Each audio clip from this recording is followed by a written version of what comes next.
Hello everyone. TS EAMCET ఎంపీసీకి సంబంధించి seat allotment process. So allotments ఎప్పుడు release అవుతాయి, ఎలా డౌన్లోడ్ చేసుకోవాలి, డౌన్లోడ్ చేసుకున్న తర్వాత నెక్స్ట్ ప్రాసెస్ ఏంటి అనేది డీటెయిల్స్ చెప్తాను. చాలా జాగ్రత్తగా ఈ అలాట్మెంట్కి సంబంధించి డౌన్లోడ్ చేయడం కానివ్వండి, ఫీ పేమెంట్ అనేది చేయండి. ఏ చిన్న మిస్టేక్ చేసినా మీ సీట్ అలాట్మెంట్ అనేది లాస్ అయ్యే ఛాన్సెస్ ఉన్నాయి. అలాగే మీరు పే చేసిన ఫీజు అనేది మీరు లాస్ అయ్యే ఛాన్సెస్ ఉంటాయి. ఎలా చేయాలని డీటెయిల్స్ చూపిస్తాను. లైక్ చేసి తప్పకుండా మీ ఫ్రెండ్స్కి షేర్ చేయండి. స్కిప్ చేయకుండా చివరిదాకా వస్తే డీటెయిల్స్ అర్థమవుతాయి. సో మెయిన్గా మనకి సీట్ అలాట్మెంట్స్ అనేది 19th రోజున రిలీజ్ చేయబోతున్నారు. మార్నింగ్ క్యాండిడేట్ లాగిన్ ఆప్షన్లో మీకు సీట్ అలాట్మెంట్స్ అనేది ఎనేబుల్ చేస్తారు. ఎనేబుల్ కాగానే వెబ్సైట్లో స్క్రోలింగ్ కూడా వెళ్తూ ఉంటుంది. సో క్యాండిడేట్ లాగిన్లోకి వెళ్ళేసి మీ యొక్క receipt of certificate form number, అంటే ఆర్ఓసి ఫామ్, మీకు సర్టిఫికేట్ వెరిఫికేషన్ కంప్లీట్ అయిన తర్వాత ఇస్తారు. ఆర్ఓసి ఫామ్ నెంబర్, అలాగే హాల్ టికెట్ నెంబర్, అలాగే మీ పాస్వర్డ్, జనరేట్ చేసుకున్న password, next date of birth enter చేసి క్యాండిడేట్ లాగిన్లో మీరు మీ యొక్క అలాట్మెంట్ ఆర్డర్ అనేది డౌన్లోడ్ చేసుకోవాలి. అందులో కాలేజ్ ఫీజు ఎంత ఉంది, అలాగే మీరు పే చేయాల్సిన ఫీజు ఎంత, నెక్స్ట్ మనకి తెలంగాణ గవర్నమెంట్కి సంబంధించి గ్రీన్ రీఫండ్ అని ఉంటుంది, గ్రీన్ ఫండ్ అని ఉంటుంది. సో 100 రూపీస్ అనేది. Next deposit. సో మీకు ఎస్సీ ఎస్టీ లేదా ఓసీబీసీ వాళ్ళకి కేటగిరీని పే చేసుకొని 5,000 లేదా 10,000 అనేది రీఫండబుల్ ఫీజు అనేది మీరు పే చేయాల్సి ఉంటుంది. అంటే ఇప్పుడు సపోజ్ మీ యొక్క ర్యాంక్ అనేది 10,000 బిలో వచ్చింది అనుకోండి.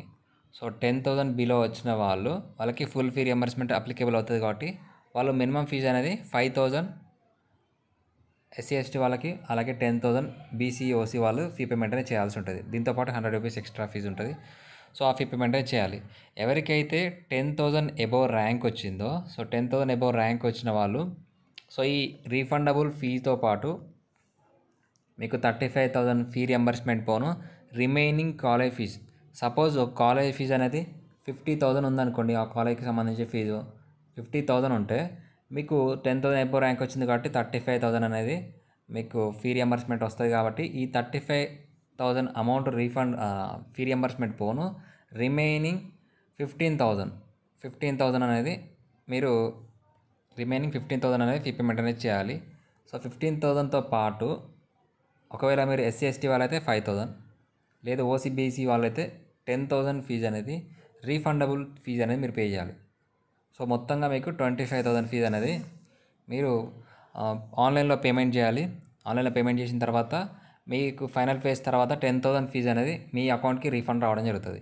సో ఈ 25,000 ఫీజు లేదా ఎంత ఫీజు అనేది పే చేయాలో ఆ ఫీజు అనేది స్టూడెంట్ లేదా పేరెంట్ యొక్క అకౌంట్ నెంబర్ నుంచే ట్రాన్స్ఫర్ చేయడానికి ట్రై చేయండి. మీ యొక్క బ్యాంక్ అకౌంట్ నుండే ఆ అమౌంట్ అనేది పే చేయండి. ఎందుకంటే ఏమైనా రిఫండ్స్ ఉంటే ఒకవేళ మీకు మీ బ్యాంక్ నుంచి ఎక్స్ట్రా అమౌంట్ కట్ అయినా కానివ్వండి, లేదా మీరు సెకండ్ కౌన్సిలింగ్లో పార్టిసిపేట్ చేయాలి అన్నా, లేదు ఒకవేళ మీరు డ్రాప్ కావాలి అన్నా కూడా ఆ అమౌంట్ అనేది మీకు రీఫండ్ వస్తుంది. మీరు ఏ అకౌంట్ నుంచి పే చేశారో ఆ అకౌంట్కి మాత్రమే రీఫండ్ అనేది రావడం జరుగుతుంది వితిన్ 1 monthలో. సో కాబట్టి మీరు ఏ అకౌంట్ నుంచి పే చేస్తున్నారో మీ పేరెంట్ అకౌంట్ నుంచి మ్యాక్సిమం పే చేయడానికి ట్రై చేయండి. అలాగే మీరు ఫీ పేమెంట్ చేసిన తర్వాత అకౌంట్కి సంబంధించి పేమెంట్ రిసిప్ట్ వస్తుంది, అది డౌన్లోడ్ చేసుకోండి. అలాగే సెల్ఫ్ రిపోర్టింగ్, వెబ్సైట్లో సెల్ఫ్ రిపోర్టింగ్ అనే ఆప్షన్ ఉంటుంది. సెల్ఫ్ రిపోర్ట్ చేయాలి. రిపోర్ట్ చేసిన తర్వాత మీరు కాలేజ్లో రిపోర్ట్. సో ఇక్కడ డీటెయిల్స్ క్లియర్గా మెన్షన్ చేశారు. The candidate has to report at the allotted college after second phase of counselling and hand over the set of xerox copies of certificates and original TC. So మీరు second round counselling తర్వాత మాత్రమే కాలేజ్లో report చేయొచ్చు. So మీరు first ఫేజ్లో కాలేజ్లో report చేయాల్సిన అవసరం లేదని క్లియర్గా మెన్షన్ చేశారు. సెకండ్ రౌండ్లో సీట్ వస్తే ఖచ్చితంగా రిపోర్ట్ చేయాలి. కాలేజీకి వెళ్ళి రిపోర్ట్ చేయాలి. అందులో ఒరిజినల్ టీసీ సర్టిఫికేట్ అనేది ఖచ్చితంగా ఇవ్వాలి. మీ ఇంటర్మీడియట్ ఒరిజినల్ టీసీ అనేది సబ్మిట్ చేయాలి. అలాగే మిగతా సర్టిఫికేట్స్, ఇన్కమ్, క్యాస్ట్, అలాగే ఆధార్ కార్డు, రేషన్ కార్డు, అలాగే మీ inter memo, 10th memo, so study certificates అనేది జిరాక్స్ కాపీస్ అనేది వాళ్ళకి సబ్మిట్ చేయాలని క్లియర్గా మెన్షన్ చేయడం జరిగింది. సో ఒకవేళ మీరు సెకండ్ ఫేజ్లో కాలేజ్లో రిపోర్ట్ చేయకపోతే ఆటోమేటిక్గా మీ సీట్ అనేది క్యాన్సిల్ కావడం జరుగుతుంది. ఇది క్లియర్, ఓకేనా? సో ఇది information. Seat allotment seat release అయిన తర్వాత మీకు డిస్క్రిప్షన్లో లింక్స్ అనేది ఎనేబుల్ చేస్తాను.